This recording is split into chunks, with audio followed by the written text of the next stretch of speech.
Shalom, selamat pagi Bapak Ibu, Saudara-saudari yang dikasihi Tuhan. Hari ini Selasa 26 September 2023. Saya Pendeta Arthur Patinama bersama istri mengajak kita semua untuk kembali mengikuti renungan harian yang dikeluarkan oleh Sinode Gereja Kristen Oikumene di Indonesia GKO dengan tema Allah yang penyayang dan pengasih menurut bacaan Yunus 4 ayat pertama sampai 3. Mari kita berdoa. Kami bersyukur kepadamu ya Tuhan yang sudah memelihara hidup kami di sepanjang malam dan kembali menganugerahkan hari baru bagi kami. Mengawali hari ini, kami mau mendengarkan firman Tuhan yang kami percaya akan menjadi pedoman dalam hidup kami di sepanjang hari ini. Maka tuntunlah kami dengan kuasa Roh Kudus agar kami dapat mengerti dan memahami apa kehendak Tuhan bagi kami. Berfirmanlah kepada kami ya Tuhan, kami sedia mendengarkan sabda-Mu. Amin. Yunus 4 ayat 1-3, demikian bunyinya. Tetapi hal itu sangat mengesalkan hati Yunus, lalu marahlah ia, dan berdoalah ia kepada Tuhan, katanya, "Ya Tuhan, bukankah telah kukatakan itu ketika aku masih di negeriku?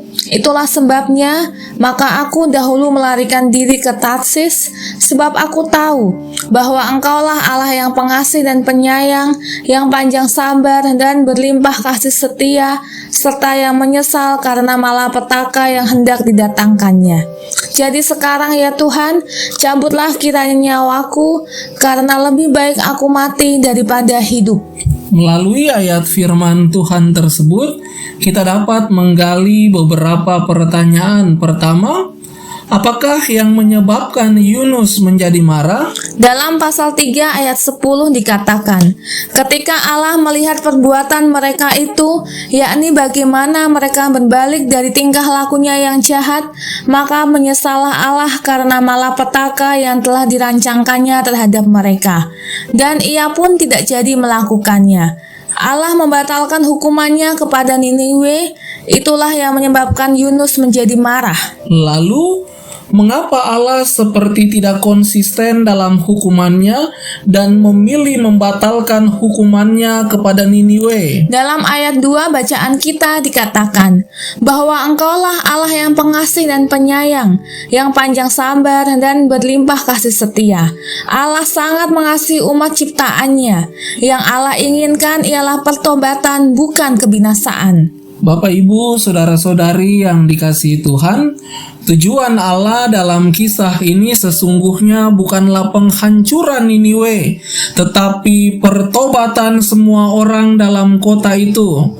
Pertobatan mendatangkan pengampunan yang memang sudah tersedia bagi mereka.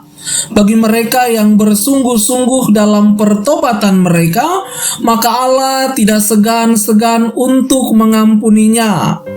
Dalam perjalanan hidup yang tidak mudah ini, hidup yang penuh dengan persoalan, banyaknya pergumulan, tantangan, dan godaan hidup, hari ini kita diingatkan bahwa berserulah kepada Tuhan. Sekali lagi berserulah kepada Tuhan.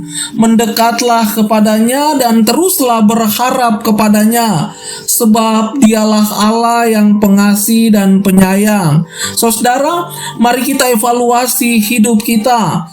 Betapa Tuhan sungguh kuat dan luar biasa sehingga Ia mampu menolong kita hingga hari ini.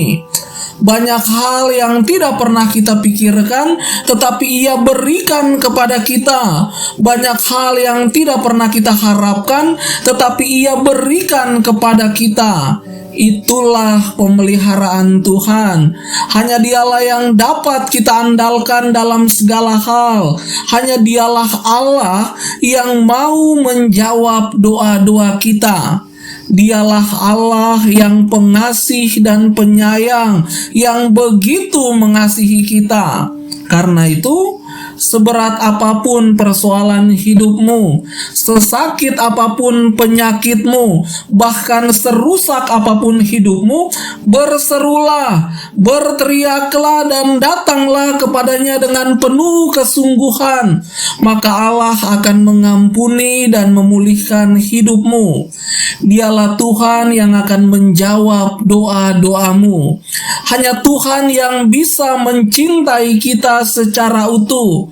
Hanya Tuhan yang bisa menerima kita dengan sungguh-sungguh. Mari kita berdoa. Tuhan Yesus, terima kasih untuk kebenaran sabda-Mu di pagi ini.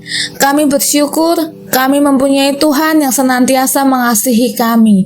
Tuhan yang selalu ingat dan setia kepada kami di balik ketidaksetiaan kami.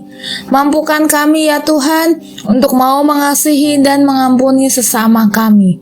Dalam nama Tuhan Yesus, Sang Nafas Hidup, kami berdoa. Amin. Selamat pagi dan selamat menjalankan aktivitas. Tuhan Yesus beserta kita semua. Shalom.